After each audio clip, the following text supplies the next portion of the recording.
आज आपण शिल्लक राहिलेले पोहे आणि शिल्लक राहिलेल्या चपातीचा वेगळा नाश्ता बघणार आहोत। अगदी मस्त कुरकुरीत आणि तोंडाला पाणी येईल अशी रेसिपी आहे आणि चुटकीशी आपले हे शिल्लक राहिलेले चपाती आणि पोहे देखील संपणार आहे।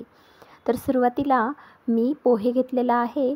पोहे आपण व्यवस्थितच करतो, पण जर पाहुणे आले तर काहीच पाहुणे पोहे खात नाही आणि आपलं पोहे हे असं शिल्लक राहतं। तर शिल्लक राहिलेल्या पोह्याला मी मिक्सर ग्राइंडरमध्ये टाकलेला आहे आणि फिरवून घेतलेलं आहे थोडं अर्धा मिनटासाठी। आता मिक्सिंग बाउलमध्ये ते फिरवलेलं म्हणजे दळलेलं पोहे टाकून दिलेलं आहे आणि तुम्ही बघू शकता जाडसरच आहे, खूप पातळ नाही, बारीक नाही दळलं आहे। आता याच्यात मी उकळलेला बटाटा टाकते, त्याला मॅश करून घेते आणि हा बटाटा मी टाकत आहे। तर मोठी 1 वाटीभर पोह्यासाठी मी 1 बटाटा एवढा घेतलेला आहे आणि 2 चमचे इथं मी गव्हाचं पीठ घेत आहे। तुम्हाला वाटलंस तर तुम्ही इथं तांदळाचं पिठाचा देखील वापर करू शकतात। चमचाभर चटणी म्हणजे लाल तिखट आणि अर्धा चमचा गरम मसाला घेतलेला आहे। चवीनुसार मीठ घेते, पोह्यामध्ये पण मीठ आहेच, त्यानुसार मीठ घेते आणि बारीक चिरलेली कोथिंबीर टाकून आता याला मिक्स करून घ्यायचं आहे। पाण्याचा मी इथं बिलकुल वापर करत नाही, बटाटा आहे त्याच्यातच आपलं हे छान व्यवस्थित असं मिक्सचर तयार झालेलं आहे। आता याचा गोळा घेऊन आपल्याला अशी टिक्की बनवायची आहे आणि मस्त सर्व टिक्की आपल्याला अशा तयार करून घ्यायच्या आहेत।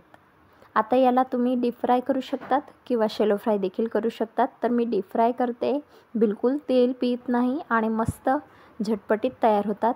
तर त्याच्यासाठी कोटिंगला मी इथं 2 चमचे एवढा कॉर्नफ्लॉवर घेतलेला आहे आणि 3 ते 4 चमचे एवढं पाणी घेतलेलं आहे। आता व्यवस्थित याला मिक्स करून घ्यायचं आहे आणि असं मिश्रण तयार करायचं आहे। खूप जास्त घट्ट नाही, थोडंसं पातळच हवं। आता याला आपण साईडला ठेवू आणि जे आपण टिक्की तयार केलेली आहे ते तळून घ्यायचं आहे। त्याच्यासाठी मी इथं तेल गरम करत ठेवलेलं होतं आणि हे जे आपण मिश्रण तयार केलं कॉर्नफ्लोअरचं त्याच्यात ही टिक्की अशी डीप करायची आहे आणि लगेचच तळायला घ्यायची आहे।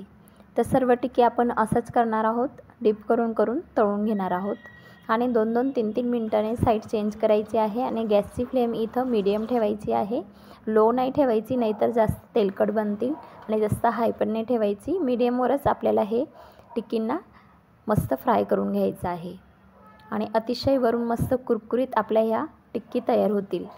याला तुम्ही इडलीची चटणी, दही किंवा सॉससोबतही सर्व करू शकतात, खूप छान लागतात आणि आपलं हे पोहे असतं तेही पटकन संपतं, कारण की शिळं पोहे किंवा असं थंड झालेलं पोहे कोणालाच आवडत नाही। आणि बघा मस्त अशा आपल्या ह्या टिक्क्या सगळ्या तयार करून झालेल्या आहेत। आता याला तुम्ही सॉससोबत किंवा दहीसोबत किंवा इडलीची जी चटणी बनवतो पुदिन्याची चटणी त्याच्यासोबतही खाऊ शकतात, खूप छान लागतात आणि किती कुरकुरीत आहे, आवाज ऐकू शकता आणि बघा वरूनही मस्त आणि आतूनही अशी नरम आहे। तर नक्कीच ट्राय करा। आता पुढची रेसिपी आहे ती म्हणजे शिळी चपाती। शिळी चपाती आपण 1-2 एक्स्ट्राच करतो, तर कधीकधी मुलं एकच खातात आणि शिळी चपाती पडते, माझ्याकडेही असंच झालं आहे। तर चला म्हटलं रेसिपी शेअर करूया।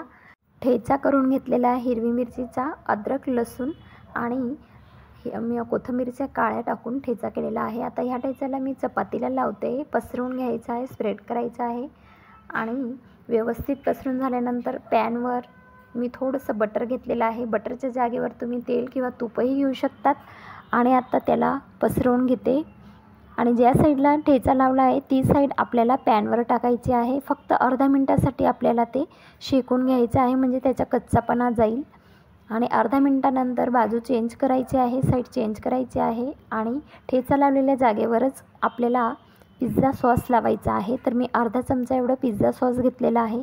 पिझ्झा सॉस नसेल तर तुम्ही इथं रेड चिली सॉस किंवा टोमॅटो सॉस देखील लावू शकतात आणि वरूनच आपल्याला पाहिजे त्या भाज्या आपण टाकू शकतो, जसं आपण पिझ्झाला करतो त्याच पद्धतीने। मी तर कांदे, शिमला मिर्च आणि माझ्याकडे थोडेसे स्वीट कॉर्न होते ते मी लावलेत, ते मी आता याच्यावर मी चीज किसून घेते आहे। जर तुमच्याकडे मोझरेला चीज असेल तर तुम्ही तेही टाकू शकतात किंवा बिना चीजचं पण हे खूप छानच बनतं।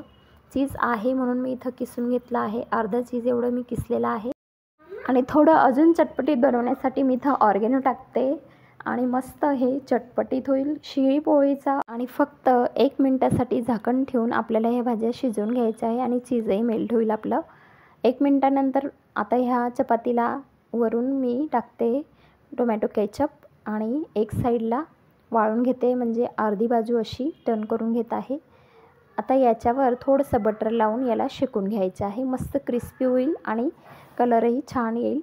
तर दोघं साईडने आपल्याला ब्राऊन कलर होईपर्यंत असं शेकून घ्यायचं आहे, म्हणजे खूप मस्त कुरकुरीत आपला हा नाश्ता म्हणू शकतो आपण तयार होऊन जाईल आणि सर्वांनाच खूप आवडेल.